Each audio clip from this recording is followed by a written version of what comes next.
तो क्या पश्चिम बंगाल में लागू नहीं होगा वक्फ बिल? ममता बनर्जी ने यहां पर मोदी शाह को दी खुली चुनौती। जी हाँ, नमस्कार। नेक्स्ट 9 न्यूज पर आपका बहुत बहुत स्वागत है और मैं हूं आपके साथ वफा अब्बास। इन दिनों देश भर में चर्चा का विषय बना हुआ है। हर किसी की जबान पर अगर चर्चा है तो सिर्फ वक्फ बिल की चर्चा है और इसको लेकर सुप्रीम कोर्ट में भी 10 से ज्यादा याचिकाएं लगाई जा चुकी हैं। तो ऐसे में ये देखा जा रहा है कि जो बवाल है सड़कों पर मुसलमानों का वो बढ़ता ही जा रहा है। जैसा सीएए के वक्त में देखा गया था वैसा ही बवाल कुछ इस समय भी देखा जा रहा है।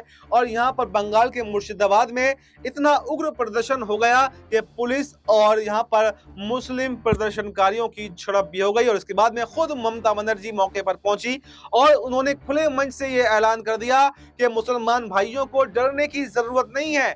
बंगाल के अंदर हम वक्फ बिल को लागू नहीं होने देंगे। और इससे पहले भी वो मुसलमानों का समर्थन करते हुए दिखाई दी थी। उन्होंने ये कहा था कि सरकार बदलते ही इस बिल को हम कूड़ेदान में डाल देंगे। इस बिल की कोई भी अहमियत जो है वो नहीं रहेगी। और एक बार फिर से ममता बनर्जी ने खुला ऐलान ये कर दिया है कि ये बिल रद्द होगा और बंगाल में तो बिल्कुल भी लागू नहीं होगा।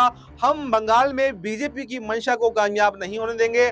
हम एकता के साथ में लड़ेंगे। हम बंगाल में विभाजन नहीं होने देंगे। बीजेपी यहाँ पर विभाजन करना चाहती है, तुष्टीकरण की राजनीति बीजेपी करना चाहती है। हम बीजेपी के मंसूबों को कामयाब नहीं होने देंगे। और अगर जरूरत पड़ी तो हम सड़क से लेकर संसद तक हर जगह जहां पर भी जरूरत होगी हम मुसलमान भाइयों के साथ में खड़े होकर दिखाई देंगे और प्रदर्शन की जरूरत पड़ी तो प्रदर्शन भी करेंगे। लेकिन इस बिल को, इस काले कानून को हम कभी भी लागू नहीं होने देंगे। तो ये देखा जा रहा है कि जो तमाम विपक्षी राज्य हैं जहाँ पर बीजेपी को छोड़कर गैर दूसरी पार्टियों की सरकारें हैं, उस बिल को लेकर लागू करने को लेकर भी घमासान जारी हो गया है, क्योंकि ये बिल 8 अप्रैल से ही देश भर में लागू कर दिया गया है।